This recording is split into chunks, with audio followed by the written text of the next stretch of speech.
That day, she returned to the scene and encountered a strange lady in an oversized jacket. Ignoring Dongja stopped swaying in.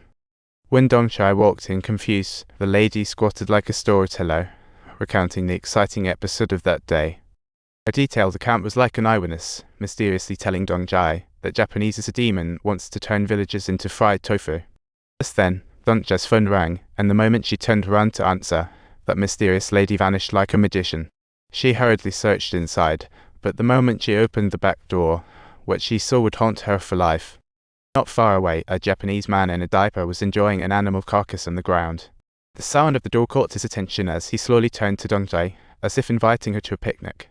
Seeing this, Dongja fled, only to find the Japanese roaring and chasing, like a game. But Dongja suddenly woke up. It was just a nightmare. This dream felt so real it left her shaken, reminding her of strange occurrences in the village. She decided to check out the Japanese guy's house. So, she teamed up with her partner to find the fox hunter, who led them to investigate the Japanese man's secret hideout.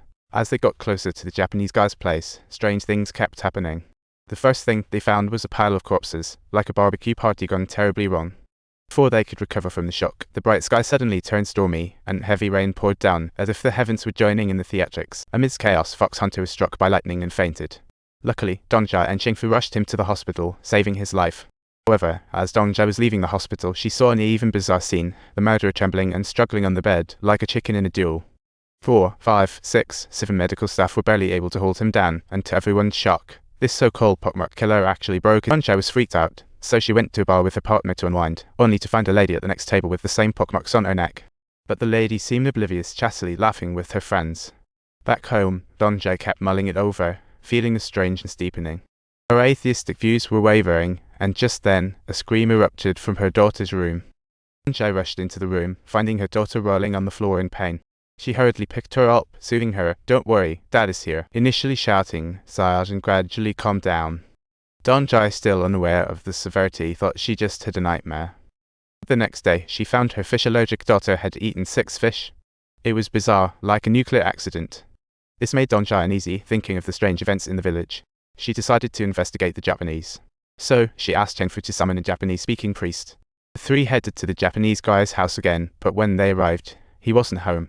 Eager to find answers, Dongja smashed the door lock and barred. What she saw shocked her. The room looked like an altar, with a black sheep's head and white candles, radiating strange vibes. Even more shocking was Chengfu. He discovered a hidden door and carefully opened it, finding it plastered with all sorts of bizarre photographs. The people in these photos were covered in pus, looking terrifying, including villagers who died days ago. It seemed the Japanese man was indeed linked to the case, but they hadn't recovered from the shock. Just then, the Japanese guy stared coldly at them in silence, like a caught thief, which was utterly puzzling. On the way back, Chengfu looked dazed, and only under Dongja's questioning did he spill everything he had seen. He even handed Dongja a shoe, which was borrowed from the Japanese man's house. Dongja froze upon seeing it because the shoe explicitly bore her daughter. She hurried home to ask if her daughter met the Japanese alone. Seeing her nod, Dongja felt struck by lightning. But when Dongja asked her daughter to recount the details of the meeting, the girl seemed to change into a different person, and at that moment, Dongja realized the gravity of the situation regarding her daughter. So, that night, she sneakily entered her daughter's room hoping to find useful clues in Sayajin's diary, but found it filled with all sorts of bizarre doodles. Especially one page depicting 2 little girls sent chills down Dongja's spine, and she hurriedly lifted her daughter's nightgown. To her utter horror, she discovered that her daughter's mouth was actually covered in bruises, which left Dongja in a state of shock. But before she could fully comprehend what was happening, her daughter suddenly woke up and began roaring at her incessantly in front of Grandma and Mom. The baby's roar didn't cease, even threatening to kill Dongja. Facing her increasingly strange daughter, Dongja realized everything was connected to the next morning, she stormed to confront the Japanese, only to find photos vanished. Dongja questioned the Japanese man's purpose, only to hear tourism. This enraged her. Infuriated, she smashed the altar, dealt with the Japanese dog, threatening him to settle the village in 3 days or face the dog's fate. Dongja didn't realize the gravity, however, she caught the Japanese's attention. Next morning, a black sheep's corpse hung outside her door.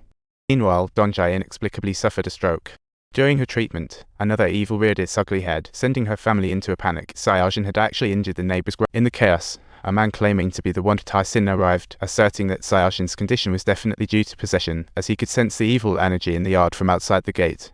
He really had some skills. With the turn, he found the issue in the yard. A crow was soaking in the vat for marinating generals. Stunned by the sight, everyone promptly began an exorcism. One Tai Sin's incantations made it more mysterious. You wouldn't believe what happened next. To the surprise, Sayajin screamed in agony. Halfway through the ritual, she fainted, as if a joke. Next, one Tai Sin seriously asked Dongjia if she had offended anyone lately. If proper rituals weren't performed quickly, the entire village would be doomed. Naturally, he casually mentioned he needed more money. At this point, Dongjia fully trusted one Tai Sin and agreed to his financial demands, thinking, tomorrow will be paradise.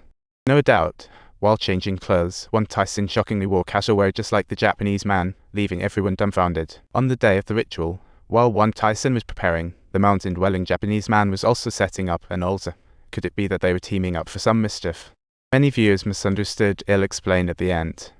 As the sun set, the missing shoes ritual began. This segment of the ritual even made King of Comedy Hewing Jamin crack up 36 times. Don't believe me? Just watch.